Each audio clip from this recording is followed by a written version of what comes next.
The Deep Space Monitoring Station Delta 9 hung like a metal spider in the emptiness between stars.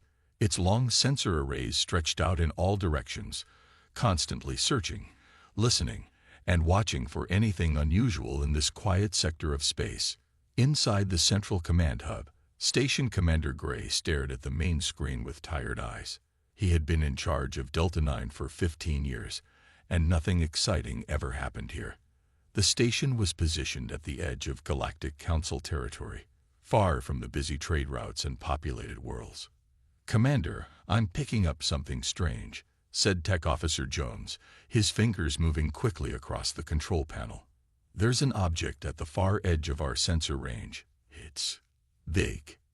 Gray walked over to Jones's station and looked down at the readings. "Could be an asteroid. We get those drifting through sometimes." "No, sir. It's moving too fast and in a straight line. Energy readings suggest it's powered." "It's a ship, sir." Gray frowned. "There shouldn't be any ships out this far. Not Council ships, anyway. Send the readings to Central Analysis and put it on the main screen." The large display at the front of the command center changed to show a distant point of light, barely visible against the backdrop of stars. Around it, numbers and data scrolled, showing speed, heading, and energy output. "Magnify," ordered Gray. The image zoomed in, resolving into a blurry shape. It was definitely a ship, but unlike any Gray had seen before. It was long and sleek, with angular sections that looked like weapon ports. "Sir, Central Analysis is requesting direct data link," said Communications Officer Reed. "They've flagged this as Priority 1. Gray raised his eyebrows. Priority 1 meant the Council's top analysts would be looking at their discovery. "Approve the link." Within minutes, the station's communication system chimed. "Station Delta 9, this is Chief Analyst Vox of the Galactic Council. We need more data on the object you've detected." "We're gathering everything we can, Analyst Vox," replied Gray. "But it's at extreme range. Redirect all sensor power to that quadrant," ordered Vox. "This is now your only priority." Gray nodded to his team, and they quickly adjusted the station's systems. The lights dimmed slightly as power was diverted to the sensors. "Sir," said Jones after a few minutes, "I'm getting better readings now. The ship, it's using technology I've never seen before. The energy signature doesn't match anything in our database." Gray felt a chill run down his spine. The Galactic Council had cataloged the technology of every known species in the galaxy. If this ship used unknown tech, it could only mean one thing. A new species had entered Council space. "Commander Gray," Vox's voice came through again. "Our preliminary analysis confirms your findings. This vessel employs power systems and hull materials unknown to Council science. The High Council is being notified." On the main screen, the mysterious ship continued its steady journey through space. It was still too far for detailed visuals, but the sensor data painted a worrying picture. The vessel was heavily armored and bristling with what appeared to be weapon emplacements. "Sir, I'm picking up more data," said Jones. "The ship's size, it's massive.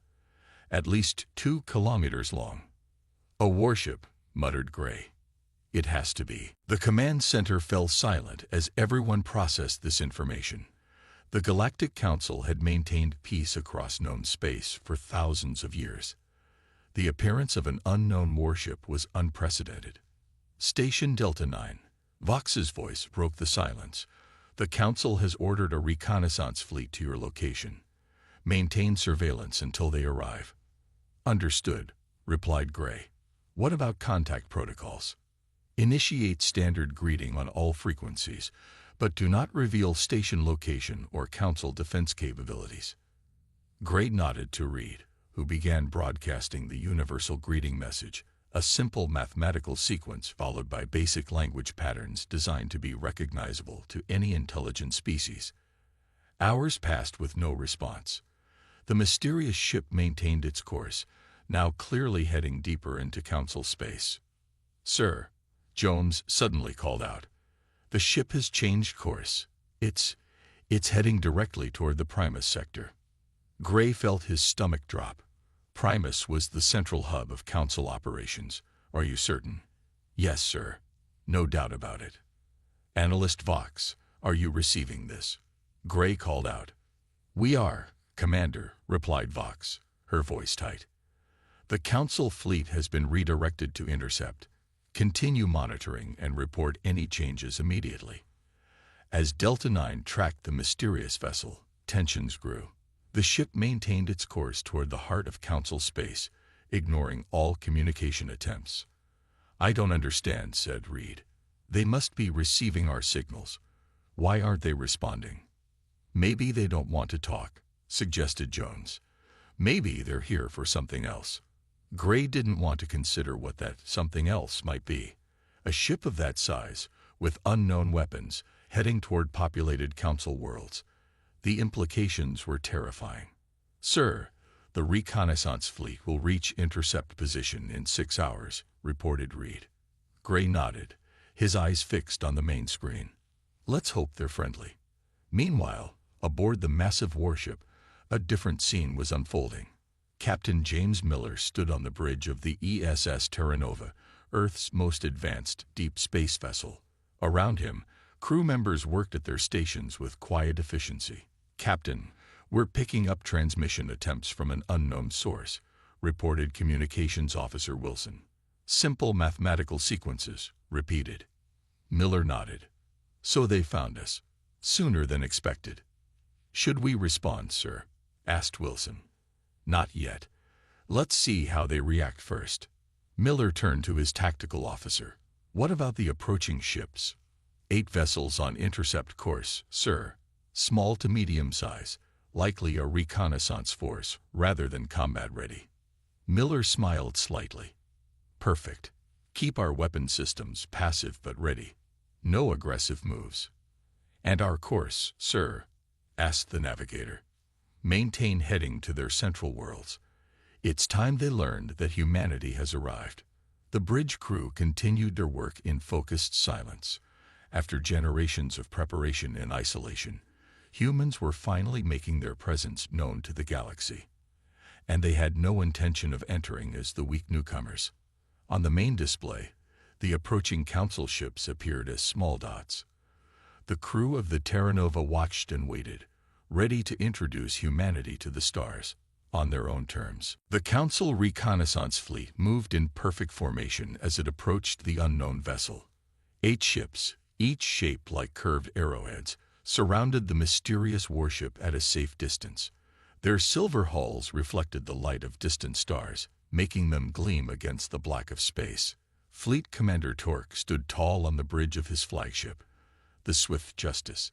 He had served the Galactic Council for 30 years and had dealt with many unusual situations, but never an unknown species with advanced technology. All ships in position, Commander, reported his second-in-command. The unknown vessel has not taken any aggressive action. Torque nodded, his 4 eyes blinking in sequence, a sign of deep thought among his people. Open a direct communication channel. Let's see if they respond to a more personal approach. The communications officer worked at her console. Channel open. Sir. Torque stepped forward. Unknown vessel, this is Fleet Commander Torque of the Galactic Council. You have entered Council space without authorization. Identify yourself and state your purpose. For several long moments, there was only silence. The bridge crew watched the main screen anxiously. Then, unexpectedly, it flickered to life. A human face appeared on the screen. The alien crew stared in fascination at the strange being. It had only 2 eyes, pale skin, and short brown hair. Greetings, Fleet Commander Torque. I am Captain James Miller of the Earth ship Terra Nova. We come from a planet called Earth in a system your council has not yet discovered. Torque tried to hide his surprise. A completely unknown species, yet they spoke the common galactic language perfectly. Captain Miller, your presence here is unexpected. Our records show no intelligent life in the sector you claim to come from. Miller smiled slightly. Your records are incomplete, Commander. Humanity has existed for thousands of years. We've been watching the stars, developing our technology, preparing for this moment. Preparing. Torque felt uneasy. For what purpose? To join the galactic community, of course. We request a formal meeting with your council leaders. Torque hesitated. Protocol demanded that new species be thoroughly studied before any official contact. But this species had bypassed that step completely by arriving in a massive warship. Captain Miller, I am authorized to escort you to a border station, where preliminary discussions can take place. The full council will need time to prepare for any formal meeting. Miller seemed to consider this. Very well, Commander, we will follow your lead. But I should warn you, we have studied your council for some time. We know more about you than you might expect. This statement sent a wave of concern through the bridge crew. How could these humans have studied the council without being detected? We will discuss all of this at the station, Torque said firmly. Please follow our flagship at a distance of no less than 10,000 units. After the communication ended, Torque turned to his science officer. What do we know about them? Very little, sir. Their ship design is unlike anything in our records. Its power output is remarkable, and our scans can barely penetrate their hull. A species with advanced technology appearing out of nowhere, Torque muttered. The council will not be pleased. 3 days later, the Terra Nova docked at Border Station Epsilon, a massive ring-shaped structure orbiting a gas giant. Captain Miller led a small delegation through the airlock and into the station. The council representatives waited in a large meeting hall.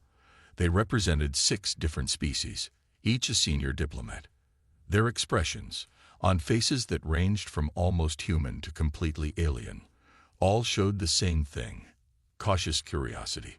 Welcome to Council Space, said the lead representative, an elegant being named Laura with blue skin and silvery eyes. We are most interested to learn about your species. Miller nodded respectfully, and we are happy to share our story. This is Dr. Helen Reed, our chief diplomat, and Major Tom Baker, our security officer. Dr. Reed stepped forward. She was a tall woman with dark skin and a commanding presence. The story of humanity is both triumphant and tragic. Our world, Earth, lies in a region of space you call the silent sector. The silent sector. One representative interrupted. But our probes detected no signs of intelligent life there. We know, Major Baker said with a slight smile. We disabled them. This statement caused murmurs among the council members. Dr. Reed continued. Earth was once a beautiful blue world, teeming with life. But centuries ago, our environment began to fail. We faced extinction. In response, we united as never before, pouring all our resources into space technology. She gestured to a small device in her hand, which projected a hologram of Earth, brown and barren. This is our homeworld now, nearly uninhabitable. The Terra Nova is one of 5 colony ships, carrying both survivors and our military capability. You mentioned you've studied us, Laura said carefully. How is this possible? Captain Miller stepped forward. We intercepted your communications decades ago.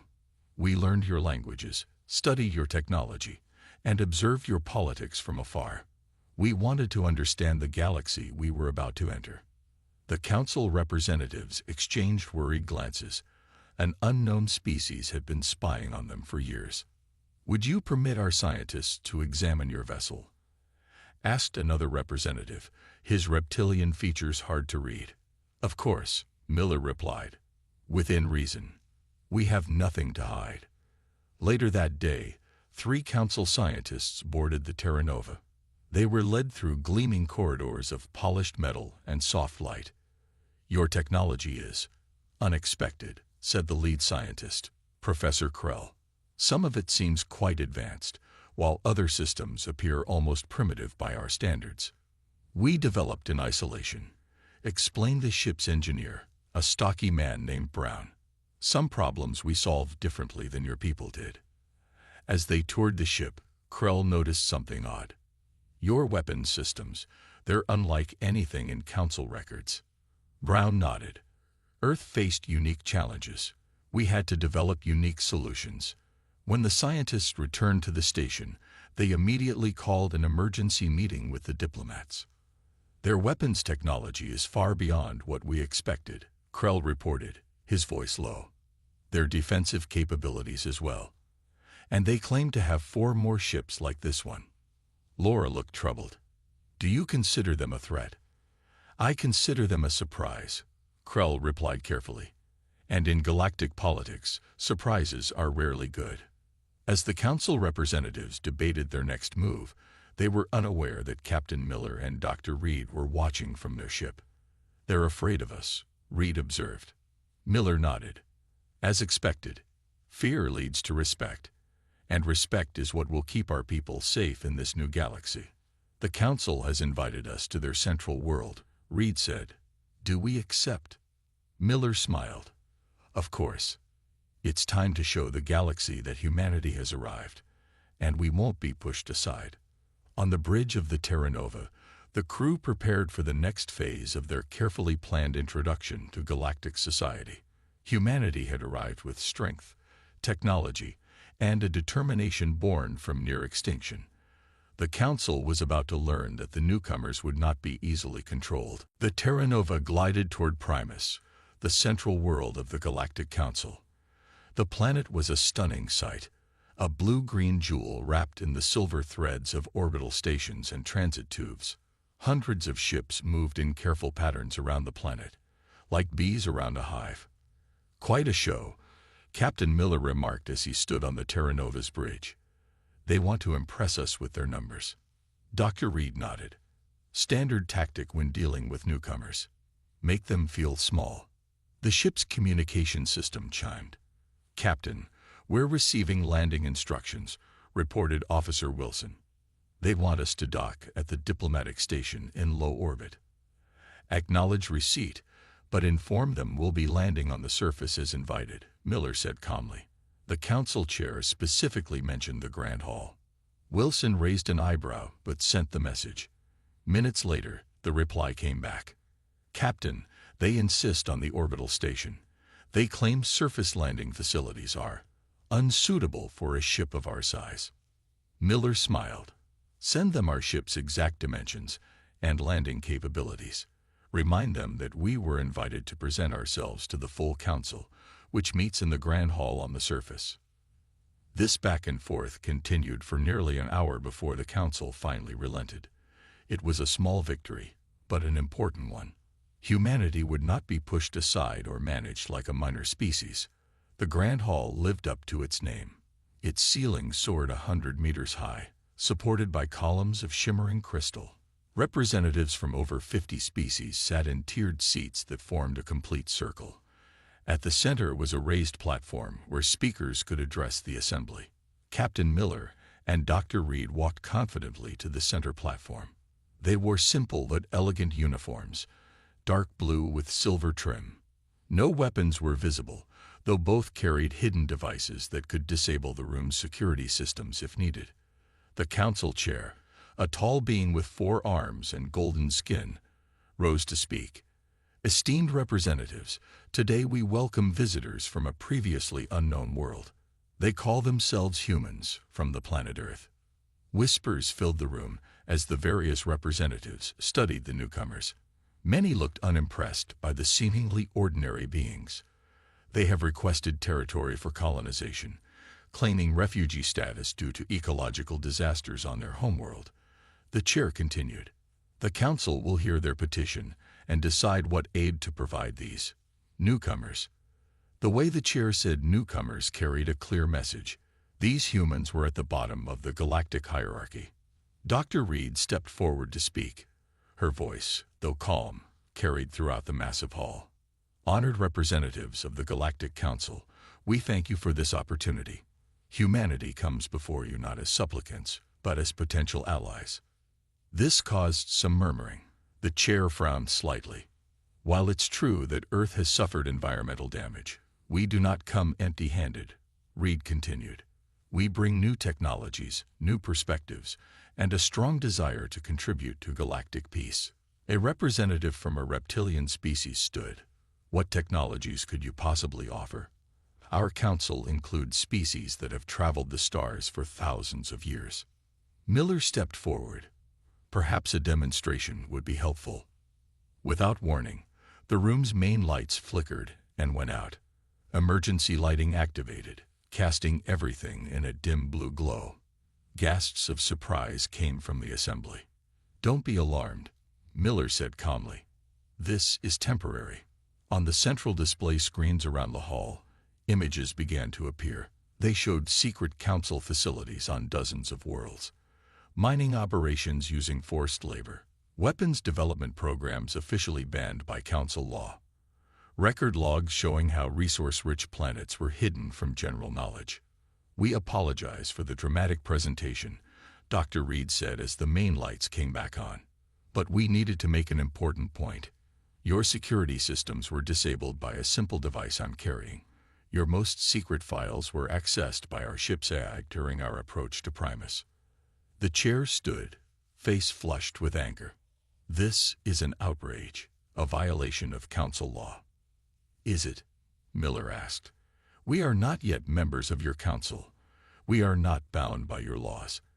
And based on what we've discovered, many of you ignore those laws when convenient." Complete silence fell over the hall as the representatives realized the implications. These newcomers had just demonstrated the ability to bypass the most secure systems in council space. Dr. Reed's tone softened. "We don't come to threaten or accuse. We simply want to establish that humanity will not be treated as a lesser species. We know too much." A different representative stood, this one from a species that resembled tall, slender humans with purple skin. "What exactly do you want?" "Fair treatment," Miller replied. "Territory for our people to settle, equal standing in trade negotiations, and access to the Council's full database, not just the portions you show to lesser species." "And if we refuse?" the chair asked, trying to regain control of the situation. Miller shrugged. "Then we share what we've discovered with the 7 species you've been systematically exploiting. I believe the Trelkins would be particularly interested in learning about the mineral deposits on their colony worlds that you've been secretly mining." The council erupted into chaos. Representatives shouted at each other and at the humans. The chair banged a ceremonial staff, trying to restore order. Through the noise, Dr. Reed leaned closer to Miller. "They're reacting exactly as we predicted." Miller nodded. "Fear, then anger, then negotiation. It's the same in any society." After several minutes, the chair managed to quiet the assembly. "This meeting will recess for 3 hours while the executive committee discusses these developments." As the representatives filed out, many cast worried or hostile glances at the humans. The chair approached Miller and Reed privately. "You have made a dangerous move," the chair said quietly. "There are factions within the council who will see this as an act of war." "We are aware," Miller replied. "But we've spent generations preparing for this moment. We know more about council politics than you might think, including which factions would welcome a shift in the power balance." The chair's golden skin paled slightly. "You've been watching us for that long." "Long enough," Dr. Reed said. "Long enough to know that humanity needs to enter galactic society from a position of strength, or we won't survive." As the chair walked away, Miller turned to Reed. "Phase 1 complete. Now we wait for their response." "Do you think they'll agree to our terms?" Reed asked. Miller looked around at the magnificent hall, built by species who had mastered the stars. "They don't have much choice. We've shown we can see through their secrets. Now they have to decide whether to treat us as equals or as enemies." On the Terra Nova, the rest of the human crew watched the proceedings through secure feeds. They remained at their stations, ready for any outcome. Humanity had thrown the dice in a dangerous game of galactic politics. The next few hours would determine whether they would find a home among the stars, or have to fight for one. The Council's Executive Committee met in a secure chamber deep beneath the Grand Hall. 20 of the most powerful beings in the galaxy sat around a circular table, their faces grim. "These humans are dangerous," said General Dex of the Draconis faction, pounding his scaled fist on the table. "They've admitted to spying on us for generations. They've demonstrated the ability to breach our most secure systems. We should eliminate the threat now, while we have their ship in orbit." The chair raised a hand for calm. "Let's not be hasty. We don't know their full capabilities yet." "Exactly my point," Dex growled. "For all we know, they could have more ships waiting somewhere. We should strike first." Ambassador Laura, who had met the humans at Border Station Epsilon, shook her head. "That would be unwise. They've shown they know our secrets, but they haven't revealed them publicly. They're negotiating, not attacking." "Yet," Dex added darkly. As the debate continued, none of them noticed the small device under the table, silently transmitting everything to the Terra Nova. On the Terra Nova's bridge, Captain Miller and Dr. Reed listened to the Council's secret meeting. The ship remained in high orbit over Primus, engines ready for immediate departure if needed. "General Dex is pushing hard for military action," Reed observed, "just as our intelligence suggested he would." Miller nodded. "And the Trade Alliance representatives are staying quiet. They're waiting to see which way the wind blows." Reed turned to Communications Officer Wilson. "Send the signal to the other ships. It's time for Phase 2. Wilson nodded and sent a coded transmission that would bounce between relay stations for hours before reaching its destination. There was no chance of the Council tracking it. "Do you think they'll actually attack us?" asked Major Baker, who had been monitoring Council military channels. "They might try," Miller replied, "but they'll find it harder than they expect." Back in the Council chamber, the debate had reached a critical point. "We cannot allow these humans to dictate terms," General Dex insisted. "If we show weakness now, other species will question our authority." The chair looked troubled. "What do you propose? A swift, decisive strike against their ship? Our fleet can destroy it before they know what's happening. We'll claim it was a tragic accident, a power core malfunction." Several members nodded in agreement. Others looked uncertain. "And if they have other ships waiting somewhere?" Ambassador Laura asked. "All the more reason to act now, before they can bring reinforcements," Dex replied. After more debate, a vote was taken. By a narrow margin, the committee approved a containment action against the Terra Nova.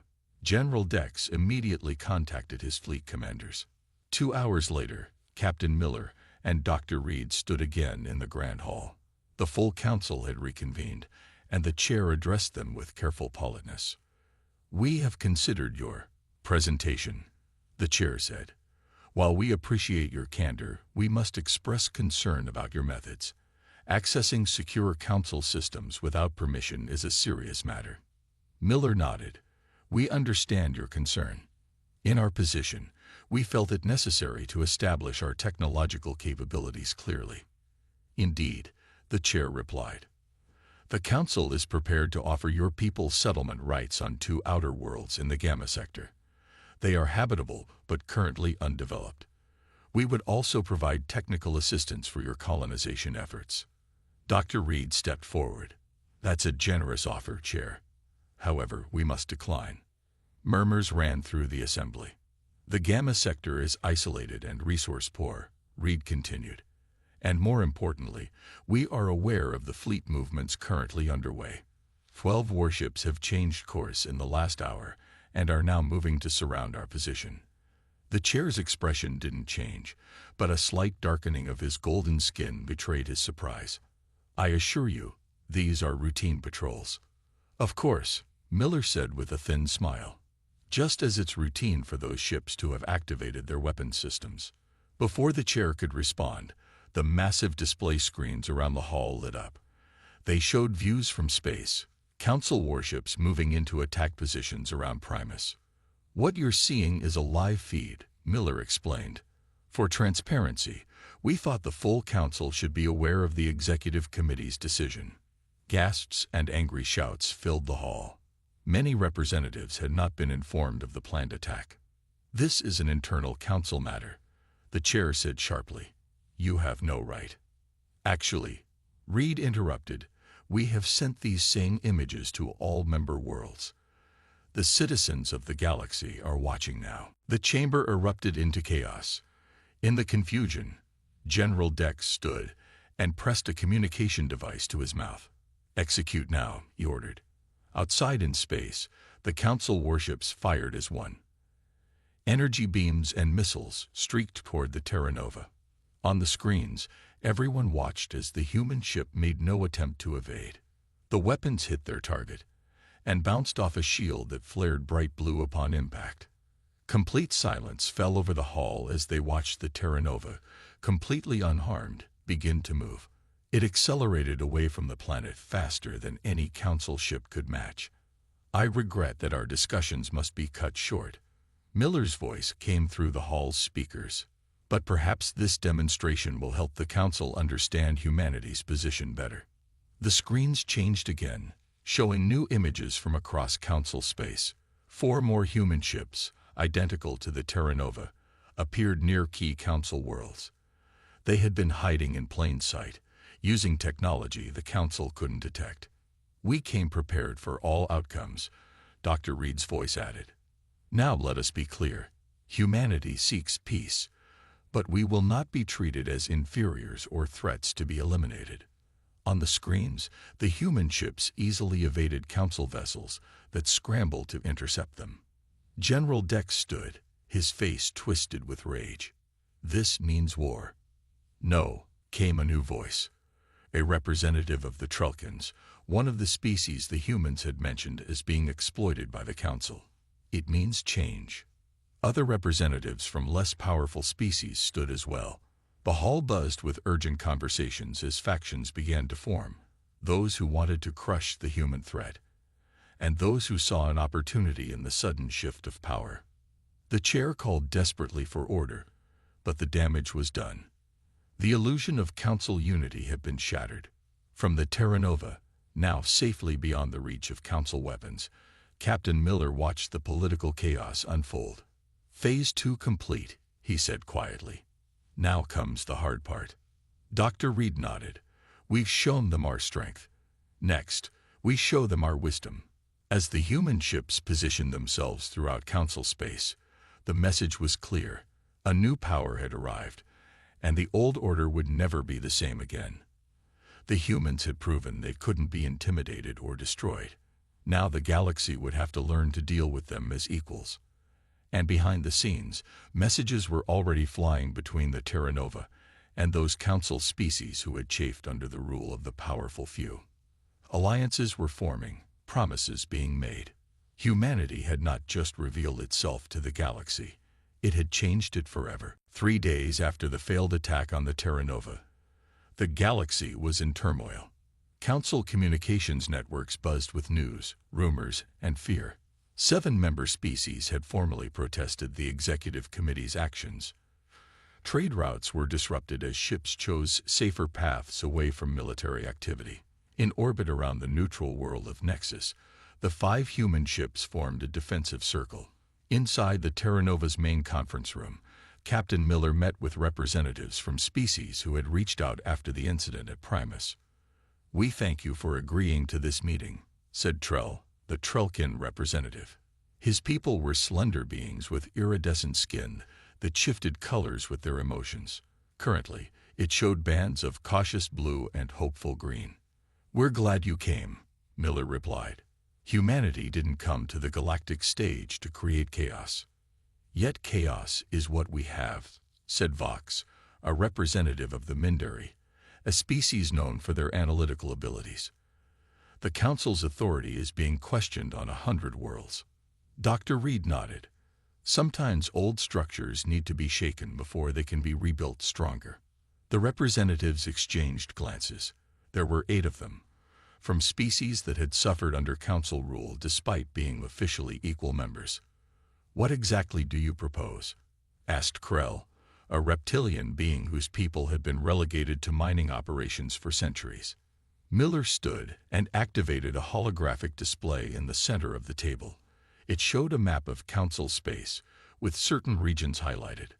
A new balance, he said simply. Not destruction of the Council, but reform. Equal representation, fair distribution of resources, and an end to the secret operations that have exploited so many. And humanity's role in this new balance? Vox asked carefully. Dr. Reed smiled. Partners, not rulers. We have no desire to replace one form of domination with another. The discussions continued for hours as they hammered out the framework for a new alliance. By the end, all 8 representatives had agreed to support human proposals at the Emergency Council session scheduled for the following day. Meanwhile, on Primus, General Dex was not idle. In a secret military installation beneath the capital city, he met with loyal commanders. These humans have made fools of us, he growled, but they have revealed their hand too soon.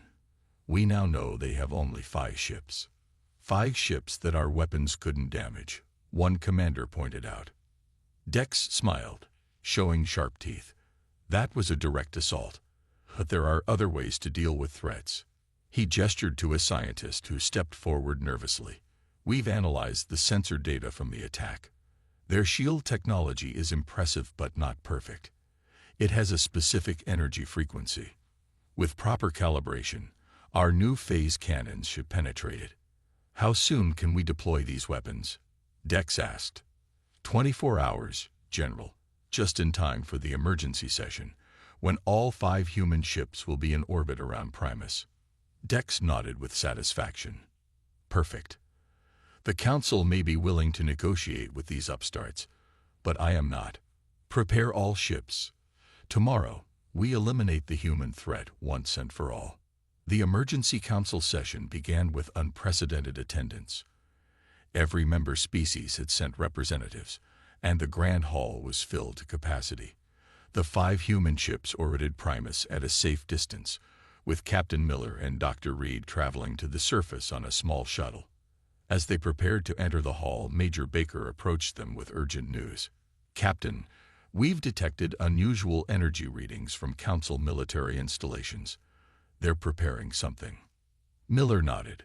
As expected, is everything in place? Yes, sir. All systems are green. Inside the hall, the chair called for order. The atmosphere was tense, with clear divisions among the representatives. The chair had aged visibly in the past 3 days, the stress showing in his dulled golden skin. This emergency session will address the recent events and determine the path forward for Council space, he began. Dr. Reed stepped forward to speak. Honored representatives, humanity comes before you today, not as enemies, but as catalysts for necessary change. As she spoke, explaining the alliance proposal developed with the 8 species, General Dex silently signaled his commanders. Across Primus, weapon installations powered up, targeting the human ships. Miller noticed a small light on his communication device blinking red.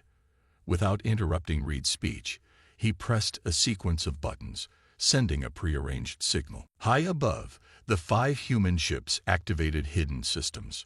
Hundreds of small objects detached from their hulls, spreading out in a complex pattern around the planet. Each was a stealth platform, invisible to Council sensors, carrying a variety of systems. In the military command center, General Dex watched with satisfaction as his weapons locked onto the human ships. Fire, he ordered coldly. The massive phase cannons fired. And nothing happened. The energy beams simply disappeared halfway to their targets. Confused reports flooded in from weapon stations across the planet. In the Grand Hall, large screens activated without warning. They showed Dex's command center, his confused expression visible to all. I apologize for the interruption, Miller said, stepping forward to address the Council. But I thought everyone should be aware that another attack was just attempted. Gasps and shouts filled the hall. The chair turned to General Dex's empty seat, then back to Miller. What have you done? He demanded. Protected ourselves, Miller replied calmly.